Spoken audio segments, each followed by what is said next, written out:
boo gisee ñu toog fii di julli jàmm tax boo gisee ngay xëy jàmm tax boo gisee ñuy nodd ca jàkka ja jàmm tax kon jàmm jooju na nga xam ne bokk na ci principe yi nga xam ne islaam da koy jëmbat imaan gëm yàlla da koy jëmbat nite da koy jàmbat parce que dañu war a dëkk war a ànd looloo tax nag ñu gis nag anam yu bari yoo xam ne daawuñu ko gis yoo xam ne bu fekkee ne dina indi jàmm it day doy waar mais ñii taxaw bañ ñii di marche ñii di grève ñii di xeex ñuy tëj ñii ñuy atte ñaa loolu ñu gis nag bu nekkee ci société jàpp nañ ne ngir ñu am jàmm day dal di jafe looloo tax xutba bi li ci ëpp ñu jëmale ko ci jàmm pour delloo si xel yi delloo si xol yi ñu xam ne lépp loo bëgg rek xamal jàmm rek nga koy amee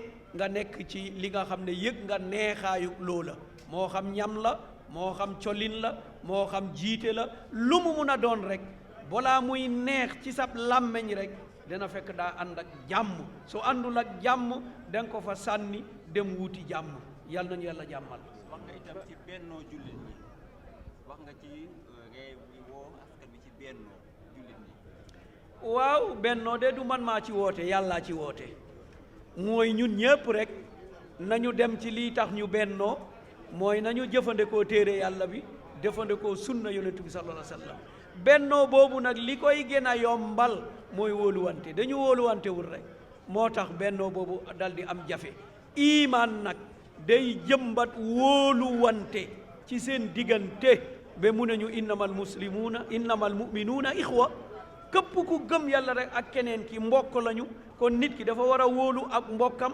feek gisul safaan ba kon loolu moo tax ñuy dal di woote ci bennoo boobu ndaxte bennoo bu amee rek ci la jàmm di gën a yombee ndaxte dañuy déggoo ci lenn dañuy bëgg lenn dañuy bañandoo lenn te dañuy sotloo lenn kon loolu buñ ko defee rek loolu moo tax ñuy woote ci bennoo boobu yàlla ci woote yonent bi sallallahu alayhi wa sallam dal di ci woote hatta jaamu yàlla bi ñu def en masse moo ëpp tiyaabo bi nga def yow kenn kon looloo tax ñu jëf ban message ngay lancé ñi nga xamante ne dañoo nekk ci champ politique bi ban message nga leen di jox pour.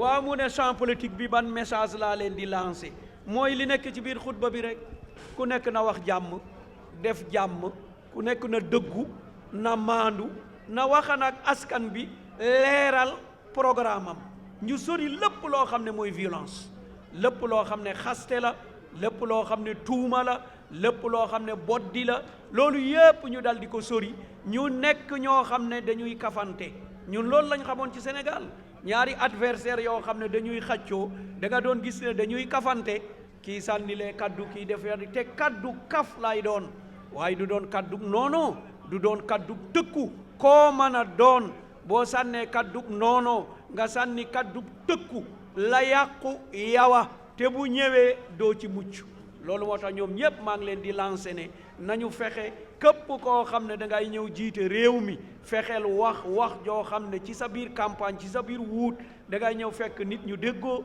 nit ñu bëggante ak nose nga mun a teg foofu sa tànk nga mun a jóg nag dem ci kaw mais bu fekkee ne yéen a ngi wuut xuloo ngeen xiiroo ngeen ŋaayoo ngeen xeex ngeen yàq nañu toj nañu kon yow boo ñëwee sa mandat yëpp da ngay defar kon kañ la réew mi di dem kanam kon il faut ñuy déggoo ci yooyu moo tax loolu la ñuy lancer ñëpp te ku nekk nag am na àq ne bëgg naa jiite il faut loolu ñu def ko ci suñu esprit kii warul jiite pour lan foo ko teg parce que réew mi du réew baayu kenn réew mi kenn donnu ko ku ne rek da ngay jóg nga ne man bëgg naa nga génne sa programme nga wax sa waxin jullit yi ñi dul jullit mooy société sénégalaise ñoom ñooy dajale seen kóolute ñu ne jox nañ la ko heure bu ñu soxlaa yi ñu ne kóolute bañ la joxoon nangu nañu ko loolu nag day méngoo ak doxalinu borom bi subhanahu wa taala ndaxte mooy ki nga xam ne day joxe nguur ku ko soob day nangu ku ko soob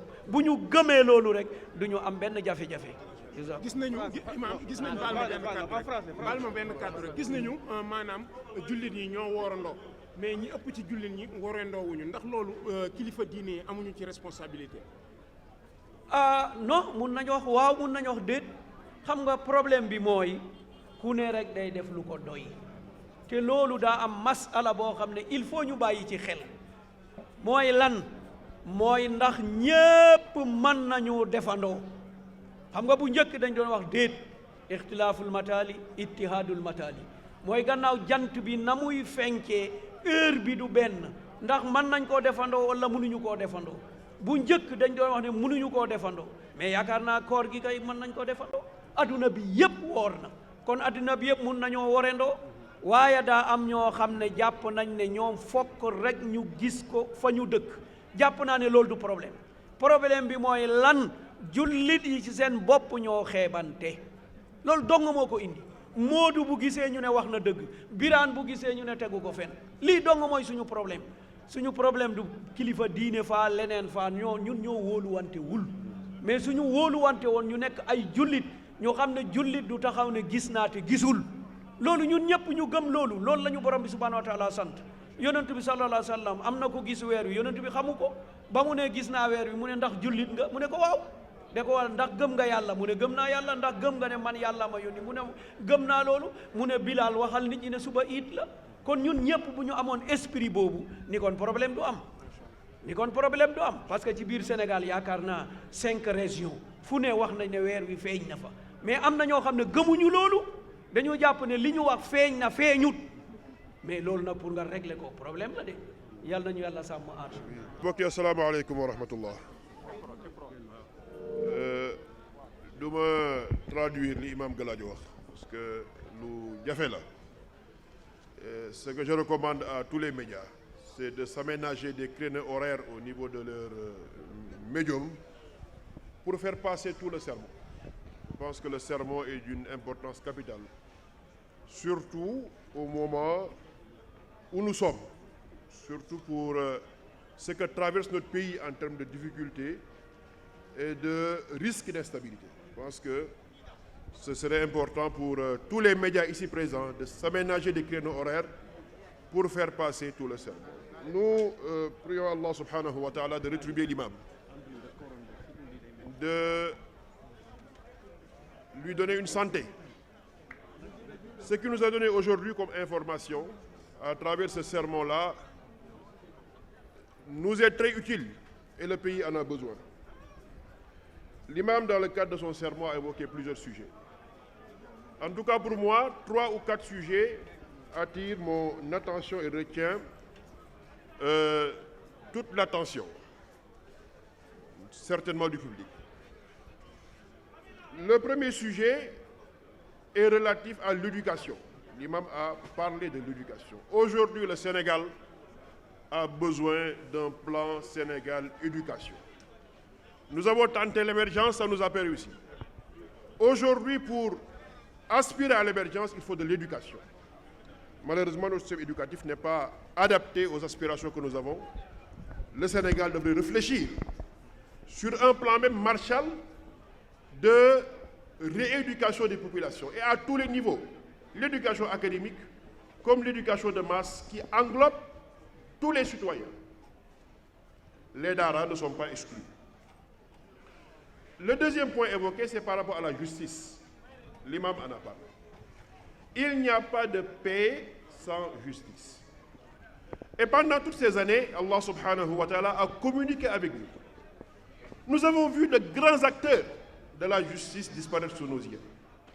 C'est une communication divine. C'est pour dire à ceux qui sont là encore que vous n'êtes là qu'en sursis et que vous devez faire votre travail de manière convenable, car vous allez rendre compte, comme ceux qui vous ont précédés doivent rendre compte. Et le troisième élément dont il a parlé et qui attire mon attention, c'est la paix et la stabilité. On ne peut rien construire sans la paix. Le Sénégal ne peut pas aspirer à avoir le parcours d'autres pays qui ont connu des génocides, qui ont connu des guerres tribales, qui ont connu des troubles internes avant de se lancer pour un développement. Le Sénégal veut un développement à travers une transition pacifique. C'est ce que le Sénégal cherche. Et pour cela, il faudra que les médiateurs sociaux jouent leur rôle. Il faut avoir du courage pour faire de la médiation aujourd'hui. Le Sénégal est un pays aujourd'hui des extrémités. Les gens veulent se positionner en extrémistes de tous bords. Cela n'arrange pas la situation. Les médiateurs doivent avoir le courage, écouter, comprendre, accepter les colibés pour rétablir la paix. Parler avec toutes les parties. Il faut du courage pour cela. Il l'a rappelé, c'est le devoir des chefs religieux, c'est le devoir des imams, c'est le devoir de tous les d'opinion de chercher autant que peut se faire l'équidistance pour pouvoir parler à toutes les parties, car nous avons besoin de paix dans ce pays. Il a parlé à la presse. Nous savons comment la presse impacte l'opinion publique. Il faudrait que cette presse-là soit plus responsable. On ne transmet pas des propos qui peuvent détruire le tissu social. On ne transmet pas des propos qui peuvent créer de l'instabilité. C'est interdit par la loi, mais c'est interdit par la religion aussi. Quand on parle de presse, on parlera de tous les médiums, les réseaux sociaux. Les réseaux sociaux qui ne doivent attirer aucune attention ni aucun intérêt des responsables. Le réseau social aujourd'hui, les médiums des réseaux sociaux, tout le monde y a accès. Le plus intelligent au plus idiot. Tout le monde peut ouvrir sa caméra, ouvrir son téléphone et lancer un message qui va partout. Alors il faudrait que ceux qui reçoivent les messages soient responsables. On n'écoute pas quelqu'un qui insulte. On n'écoute pas quelqu'un qui divise. On n'écoute pas quelqu'un qui dénigre. Et la dernière chose qu'il a évoquée et qui est très important pour nous autres musulmans, c'est la prière. Il faut prier Allah subhanahu wa ta'ala. Même si on a décelé un comportement décevant de la part de l'autorité ou de quelqu'un d'autre, prions Allah subhanahu wa ta'ala pour qu'il lui donne ce comportement-là qui nous satisfait. Prions Allah qu'il inscrive la miséricorde dans son cœur. Cela constitue l'enseignement que nous avons hérité de nos prédécesseurs. Inch'Allah, le Sénégal sera un pays de paix. Le Sénégal sera un pays de stabilité. Les transitions vont se faire de manière pacifique. Les gens vont avoir des ambitions et tout le monde en a le droit, l'imam l'a dit.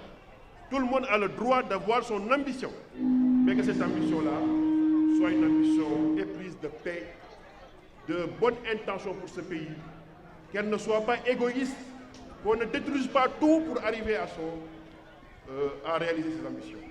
Qu'on le fasse dans l'intention de bien servir, qu'Allah fasse que nous assistions à plusieurs années encore ce genre de rappel. L'imam en tout cas nous a gratifié de rappel très important et nous vous remercions vous tous qui êtes là pour relayer cette information. Et je réinsiste encore une fois que les médias s'aménagent des créneaux pour faire passer ce genre de message. C'est ce genre de message dont le Sénégal a besoin. Wassalamu alaikum wa rahmatullah.